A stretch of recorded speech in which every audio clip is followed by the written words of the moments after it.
తెలంగాణ వ్యాప్తంగా wine shops మూతబడ్డాయి. ఎన్నికల నిబంధనల ప్రకారం 48 గంటల పాటు మద్యం దుకాణాలు మూసివేయాలని ఈసీ ఆదేశాలు జారీ చేసింది. దీంతో శనివారం సాయంత్రం నుంచి మద్యం దుకాణాలను అధికారులు మూసివేశారు. ఎన్నికలు ముగిసిన తర్వాత అంటే సోమవారం సాయంత్రం మద్యం దుకాణాలు ఓపెన్ కానున్నాయి. తెలంగాణలో ఈ నెల 13న జరగనున్న లోక్సభ ఎన్నికల పోలింగ్ నేపథ్యంలో ఎలాంటి అవాంఛనీయ సంఘటనలు జరగకుండా వైన్ షాప్స్ ని మూసివేశారు. తెలంగాణ వ్యాప్తంగా 48 గంటల పాటు మద్యం షాపులతో పాటు అన్ని కల్లు కాంపౌండ్లను సైతం బంద్ చేశారు. రాష్ట్రంలో ప్రశాంతంగా పోలింగ్ జరిగేందుకు వీలుగానే ఈ నిర్ణయం తీసుకున్నట్టు అబ్కారీ శాఖ వెల్లడించింది.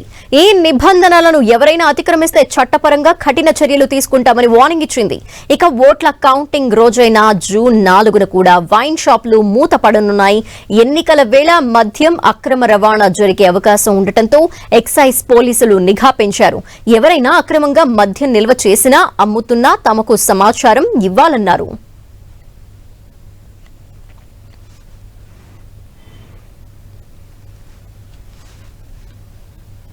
ఏపీ వ్యాప్తంగా లిక్కర్ షాప్స్ మూతబడ్డాయి.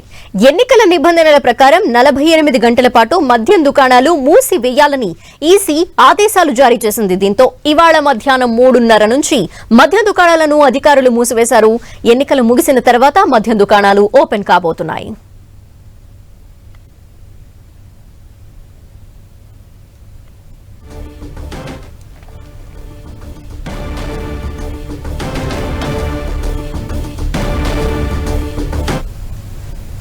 అనంతపురం జిల్లా కళ్యాణదుర్గంలో ఈసీ ఆదేశాల మేరకు మద్యం షాపులను ఎక్సైజ్ శాఖ అధికారులు మూసివేశారు. ఎస్వీ బార్ అండ్ రెస్టారెంట్, ప్రభుత్వ మద్యం షాపులను క్లోజ్ చేశారు. సార్వత్రిక ఎన్నికలను దృష్టిలో పెట్టుకుని ఎన్నికలను ప్రశాంతమైన వాతావరణంలో జరిపేందుకు ముందస్తుగా మద్యం షాపులని మూసివేశామని అధికారులు చెప్పారు. ఈసీ ఆదేశాలను ఉల్లంఘిస్తే కఠిన చర్యలు తప్పవని హెచ్చరించారు.